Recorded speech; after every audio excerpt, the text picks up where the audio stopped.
Hoje a gente vai mergulhar fundo na vida de Sansão. Sabe aquela pessoa que parece ter tudo para dar certo? Que recebe um dom incrível, uma força fora do comum, mas que ao mesmo tempo luta contra seus próprios demônios internos?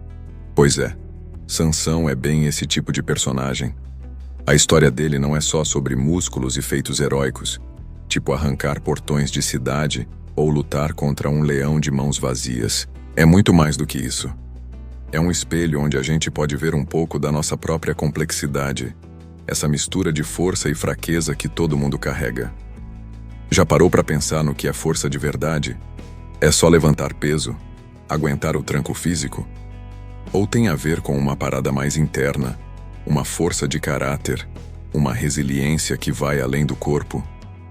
A vida de Sansão joga essas perguntas na nossa cara.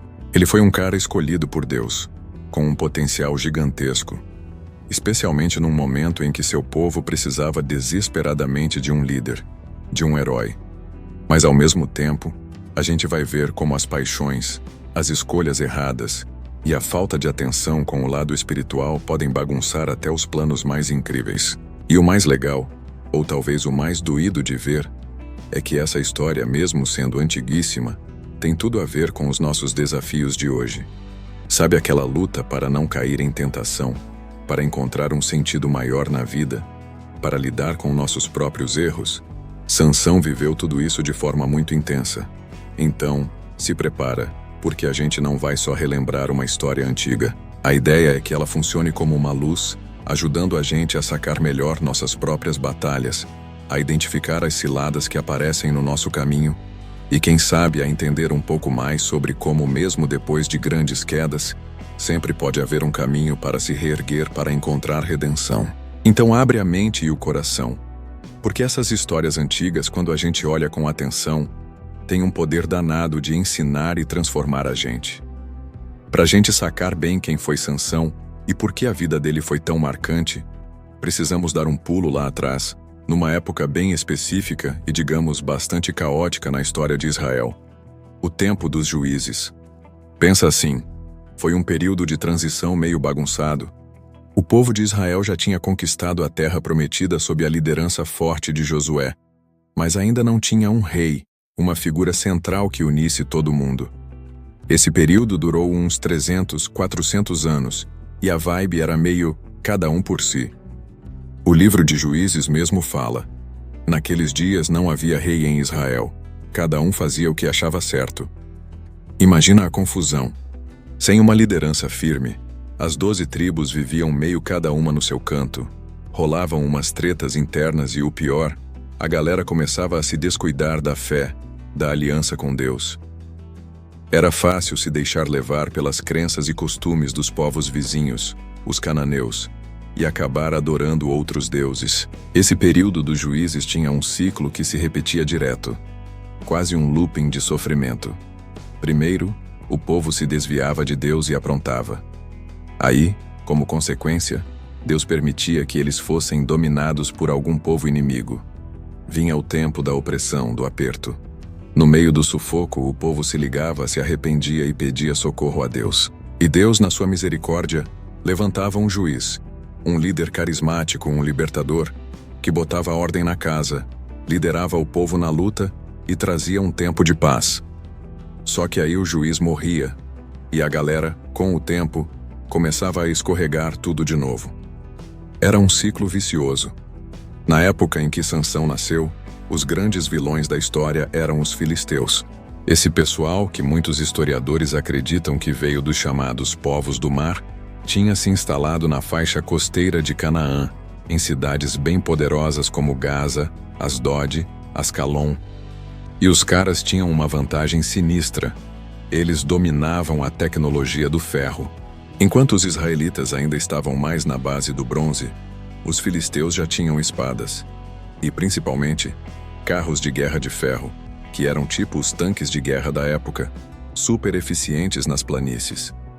Para piorar, eles controlavam a produção de armas e ferramentas de ferro, o que deixava Israel numa baita dependência. Essa superioridade toda não era só militar, não.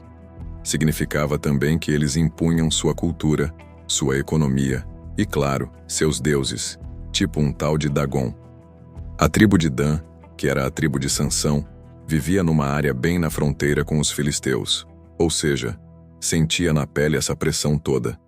Era um tempo de muita angústia, e o povo esperava ansiosamente por alguém que pudesse virar o jogo. E é nesse cenário de aperto que surge uma promessa divina, quase como uma luz no fim do túnel. A história do nascimento de Sansão já começa com um toque de milagre, bem no estilo daquelas histórias antigas em que Deus aparece para resolver uma situação de esterilidade.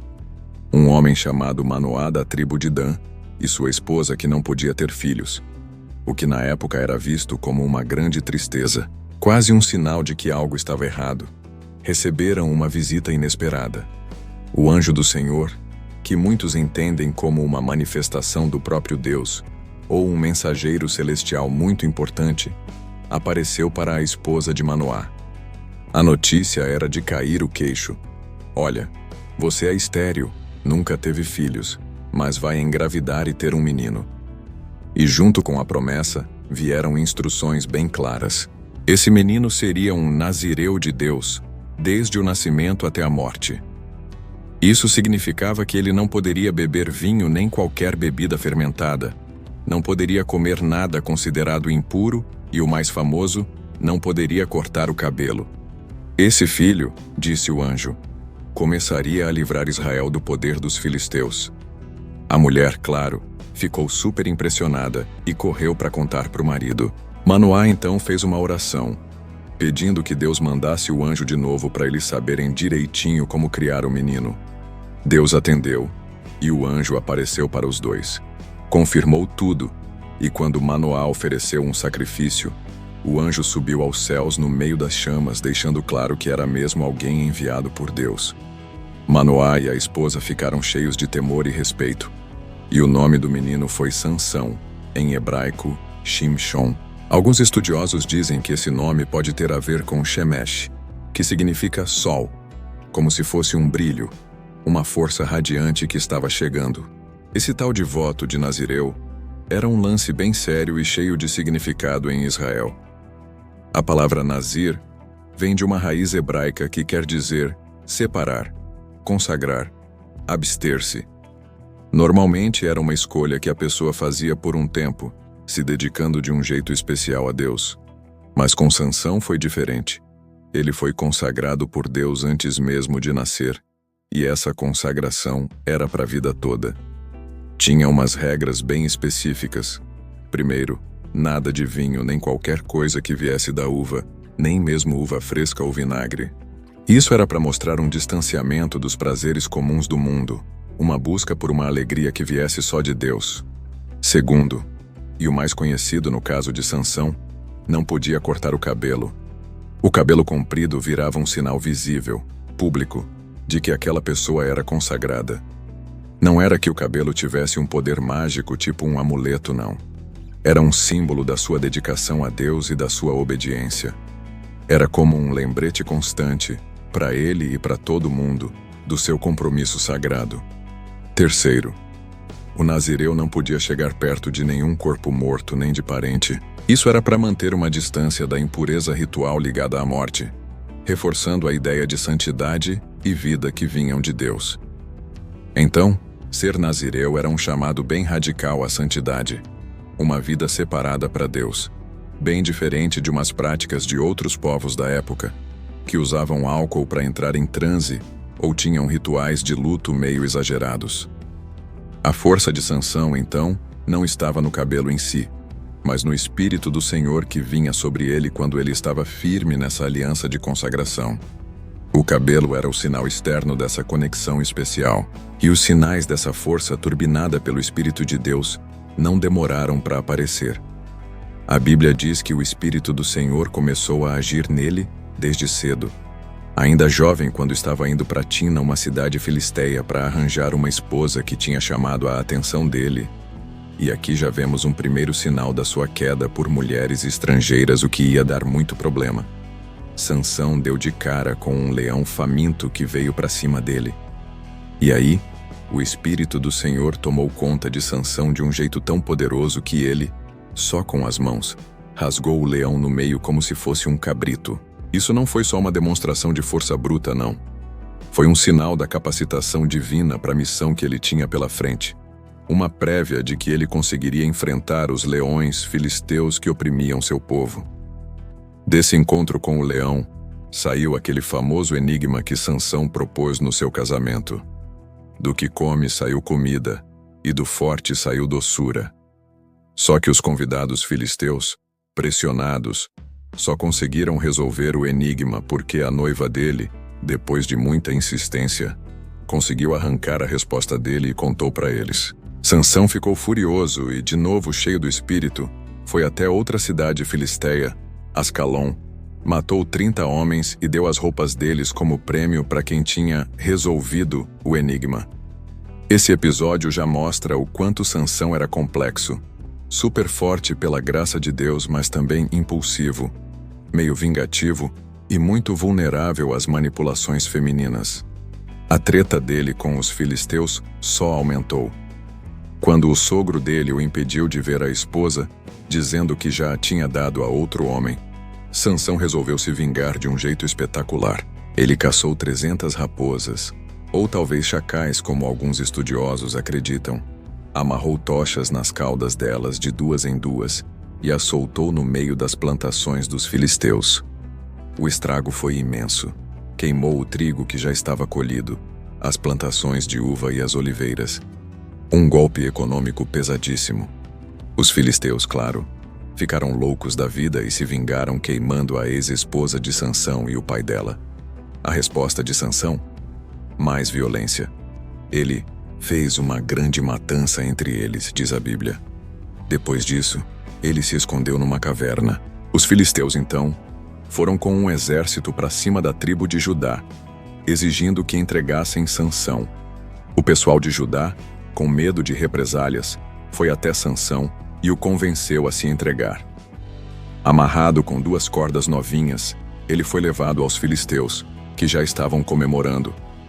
Mas, de repente, o Espírito do Senhor se apossou dele com poder. As cordas em seus braços se tornaram como fios de linho queimados pelo fogo, e as amarras caíram de suas mãos.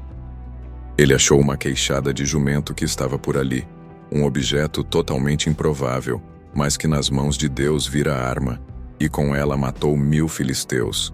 Depois dessa batalha, exausto e com muita sede, Sansão orou a Deus, que fez brotar água de uma rocha ali em Leí.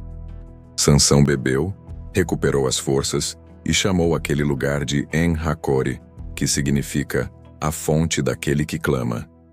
Esse momento é importante porque mostra que, apesar de toda a sua força e dos seus impulsos muitas vezes egoístas, Sansão sabia que na hora do aperto ele dependia de Deus. Ele foi juiz de Israel por 20 anos, mas o jeito dele de julgar era mais o de um guerreiro solitário, um herói que causava uns estragos aqui e ali nos inimigos, do que o de um administrador ou líder militar tradicional. Pois é, meus amigos, é aqui que a história de Sansão começa a ficar mais sombria, mostrando as escolhas que o levaram para o fundo do poço. É a tragédia de um cara com um dom divino, mas que vivia atormentado pelas próprias paixões descontroladas. Mesmo sendo um nazireu, separado para Deus, Sansão tinha uma fraqueza gigantesca por mulheres filisteias, justamente o povo que ele deveria combater.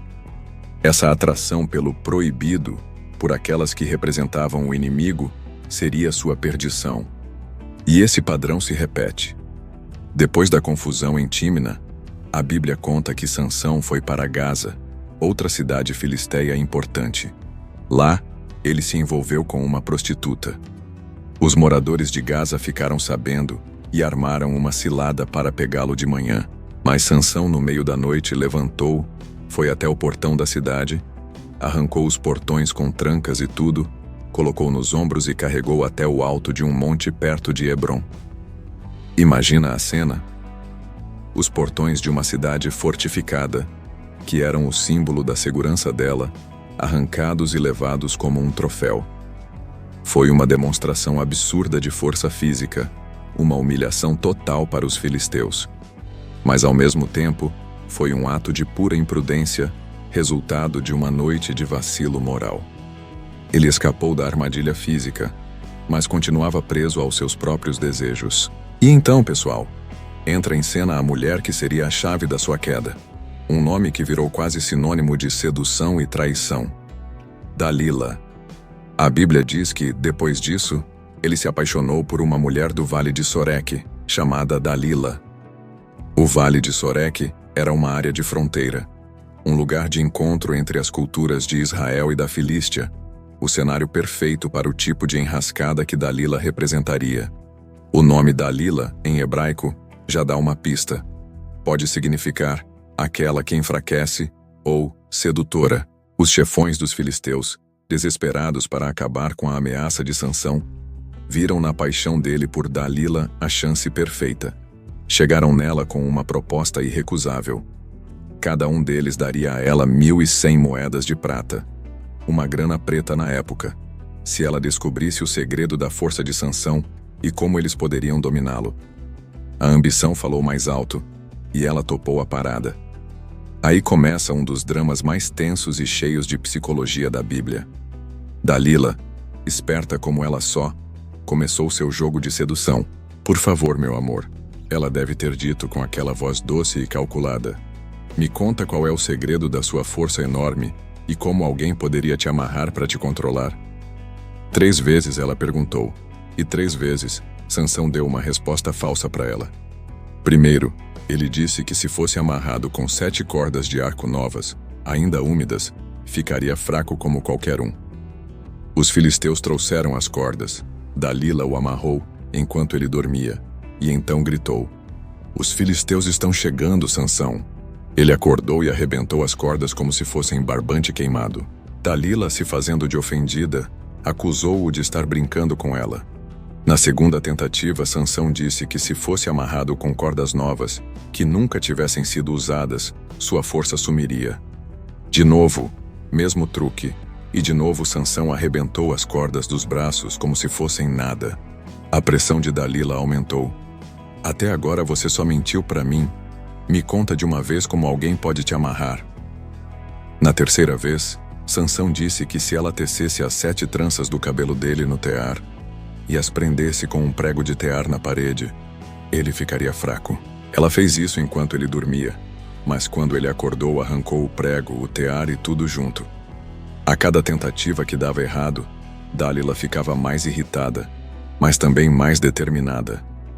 Ela era uma manipuladora de primeira. Usava choro, acusações de falta de amor, ficava no pé dele sem parar. "Como você pode dizer que me ama?" ela dizia. "Se você não confia em mim, já é a 3ª vez que você mente e não me conta o segredo da sua força." É um retrato doloroso de como a tentação funciona, de como o pecado pode vir disfarçado de afeto, e de como a pressão constante pode derrubar até as pessoas mais fortes, especialmente quando o coração já está meio balançado pela paixão. Sansão, o fortão, era incrivelmente fraco diante das artimanhas de uma mulher determinada. Ele estava brincando com fogo, revelando aos poucos a verdade, sem sacar que cada coisinha que ele contava o deixava mais perto do abismo. Finalmente a Bíblia conta, com uma tristeza que a gente quase sente. E aconteceu que, como ela o importunava todos os dias com suas palavras e o pressionava, a alma dele se angustiou até a morte. Que descrição forte do sufoco que Sansão estava passando. Cansado, vencido não pela força dos inimigos, mas pela chatice insistente de uma mulher, e pela sua própria incapacidade de resistir a ela, ele abriu todo o seu coração. Contou o segredo mais íntimo à base da sua consagração como nazireu. "Nunca passou navalha na minha cabeça, porque sou nazireu de Deus desde o ventre da minha mãe. Se meu cabelo for raspado, minha força irá embora, ficarei fraco e serei como qualquer outro homem." Ele entregou a última defesa da sua identidade sagrada nas mãos da mulher que o trairia. Dalila sacou na hora que dessa vez ele tinha falado a verdade. Mandou chamar os chefes dos filisteus. "Podem vir agora porque ele me contou tudo." Eles vieram trazendo a grana da traição. E aí, a cena que finaliza a tragédia. Dalila fez Sansão dormir no colo dela. Que ironia cruel! O herói de Israel, o escolhido de Deus, dormindo no colo da mulher que ia acabar com ele, um símbolo da sua entrega total à paixão que o tinha cegado. Ela chamou um homem e ele raspou as 7 tranças do cabelo de Sansão. E a Bíblia diz: ela começou a subjugá-lo, e sua força se foi dele. Quando ela gritou a senha fatal: os filisteus estão vindo, Sansão, ele acordou e pensou, talvez num último lampejo de orgulho ou numa trágica autoconfiança: vou sair dessa como das outras vezes e me livrar. E aqui vem a frase mais arrepiante de toda a história. Uma frase que deveria servir de alerta para todos nós, porque ele não sabia que o Senhor já tinha se afastado dele. A força não estava no cabelo como se fosse mágica, mas na aliança com Deus que o cabelo representava. Ao deixar que o sinal da sua consagração fosse violado, ao trair seu voto por causa de uma paixão errada, Sansão quebrou a conexão com Deus, que era a verdadeira fonte do seu poder. O Espírito do Senhor, que tantas vezes tinha vindo sobre ele com uma força incrível, agora o tinha deixado. A captura foi rápida e violenta. Os filisteus o pegaram e, num ato de crueldade calculada e com um simbolismo pesado, furaram os olhos dele. Aquele que tantas vezes foi cego pela paixão, que não conseguiu enxergar espiritualmente os perigos ao seu redor, agora estava literalmente cego, mergulhado na escuridão. Que retrato terrível das consequências do erro. Levaram-no para Gaza, a mesma cidade de onde ele, no auge da sua força, tinha arrancado os portões. Lá, o prenderam com correntes de bronze e o forçaram a girar um moinho na prisão. Era o trabalho mais baixo e humilhante, geralmente feito por escravos ou animais. O campeão de Israel, o terror dos filisteus, agora era motivo de piada, uma diversão para seus inimigos, uma prova viva da vitória deles. A humilhação era total. O homem que tinha sido escolhido para libertar Israel estava agora preso, cego e reduzido à mais profunda miséria. Mas olha só, mesmo lá no fundo do poço, na escuridão e na desgraça, a história de Sansão não acaba em desespero total. A Bíblia nos dá uma pequena, mas importante, luz de esperança. E o cabelo da sua cabeça começou a crescer novamente, como quando tinha sido raspado. Esse detalhe não está ali à toa. O cabelo crescendo, o sinal externo do seu voto de Nazireu, pode ser visto como um símbolo da chance de restauração, de uma renovação gradual da sua consagração. A gente não sabe exatamente o que se passava no coração de Sansão durante aquele tempo de prisão e humilhação. A Bíblia não conta em detalhes se ele se arrependeu profundamente, mas é difícil imaginar que a cegueira, o trabalho forçado, as constantes zombarias e a lembrança da glória perdida não o tenham levado a pensar muito, a reconhecer seus erros, a clamar em silêncio por uma nova chance. Dizem que o sofrimento muitas vezes tem o poder de purificar, de queimar o que não presta e revelar o que realmente importa. Chegou então o dia de uma grande festa para Dagon, o principal deus dos filisteus, que era tipo um deus da agricultura ou do mar, meio homem, meio peixe. Os líderes e todo o povo se reuniram no templo de Dagon para oferecer sacrifícios e comemorar, porque diziam: nosso Deus entregou Sansão, nosso inimigo, em nossas mãos. No meio da festa, já meio alterados pelo vinho, tiveram uma ideia cruel. Chamem Sansão, para ele nos divertir. E trouxeram Sansão da prisão. Cego, fraco, mas com o cabelo já um pouco crescido, ele foi colocado entre as 2 colunas centrais que sustentavam o enorme templo. O lugar estava lotado, com umas 3.000 pessoas só no terraço, assistindo à humilhação do antigo herói. Nesse momento de máxima zombaria, alguma coisa mudou dentro de Sansão. Ele pediu ao jovem que o guiava pela mão que o deixasse sentir as colunas que sustentavam o templo, para que ele pudesse se apoiar nelas. E então, Sansão orou. Uma oração curta, mas carregada de uma angústia e de uma intensidade que só podem vir do desespero mais profundo e de uma fé reencontrada, mesmo que de forma imperfeita. Ele clamou: Senhor Deus, peço que te lembres de mim, Dá-me força, por favor, só esta vez, ó Deus, para que de uma só vez eu me vingue dos filisteus pelos meus 2 olhos. É uma oração complicada. Tem ali o desejo de vingança pessoal, a dor pela perda da visão. Mas também tem o reconhecimento de Deus como Senhor Deus. Um pedido para ser lembrado, para que sua força fosse restaurada, não para benefício próprio, mas para um último ato contra os inimigos de Deus e de Israel. Era o grito de um homem quebrado, que no fim da vida se voltava para a única fonte de verdadeira força. Agarrando as 2 colunas centrais, uma com a mão direita e outra com a esquerda, Sansão gritou: "Que eu morra com os filisteus." E com uma força sobrenatural que Deus lhe deu naquele instante final, ele empurrou as colunas. O templo, com seu teto pesado e a multidão em cima, desabou com um estrondo. A destruição foi gigantesca. Todos os líderes dos filisteus e uma multidão enorme que estava no templo morreram junto com Sansão. A Bíblia termina dizendo algo impressionante. E foram mais os que ele matou na sua morte do que os que tinha matado em vida. Seus parentes vieram, pegaram seu corpo e o enterraram no túmulo de seu pai Manoá. Um fim trágico, sem dúvida, uma morte no meio de uma carnificina, mas de um jeito meio torto, um fim que cumpriu de forma dramática e definitiva o propósito para o qual ele tinha sido chamado: começar a libertação de Israel. Seu último ato, mesmo envolvendo sua própria morte, foi uma vitória esmagadora sobre os opressores, um golpe que abalou a liderança filisteia. Então, galera, a história de Sansão, com seus altos e baixos, seus momentos de glória e suas quedas feias, se abre pra gente como um grande mapa cheio de lições que valem para sempre.